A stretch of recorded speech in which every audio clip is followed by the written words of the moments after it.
بسم اللہ الرحمن الرحیم۔ السلام علیکم ورحمۃ اللہ وبرکاتہ۔ عابد رجب چینل کی طرف سے آج میں آپ کو قرآن پاک سے بہت ہی پیاری دعا پڑھنا سکھاؤں گا۔ آپ یہ پڑھتے رہا کریں، اللہ تعالیٰ ہم سب پر کرم فرمائے۔ تو سٹارٹ کرتے ہیں۔ اس سے پہلے میں اپنے تمام دوستوں سے کہوں گا چینل کو سبسکرائب کریں، بیل آئیکن پہ کلک کریں تاکہ ڈیلی ویڈیو آپ لوگوں تک پہنچ سکے۔ جو بھی دعا آپ پڑھتے ہیں اس کا مطلب غور سے سنا کریں کہ اس میں آپ اللہ تعالیٰ سے کیا مانگ رہے ہیں۔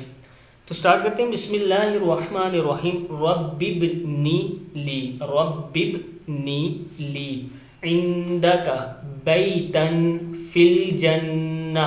کیا ہے؟ رب ابنی لی عندک بیتا فی الجنہ۔ اے میرے رب، میرے لیے اپنے ہاں جنت میں ایک گھر بنا دے۔ اے میرے رب، میرے لیے اپنے ہاں جنت میں ایک گھر بنا دے۔ رب ابن لی عندک بیتا فی الجنہ۔ ہر کسی کو جنت میں گھر کی طلب ہے۔ آپ اگر یہ دعا پڑھتے رہیں گے تو انشاءاللہ آپ کا گھر بھی بن جائے گا۔ اس ویڈیو کو آگے آپ نے شیئر کرنا ہے تاکہ دوسرے لوگ بھی پڑھنا سیکھ سکیں۔ السلام علیکم ورحمۃ اللہ وبرکاتہ۔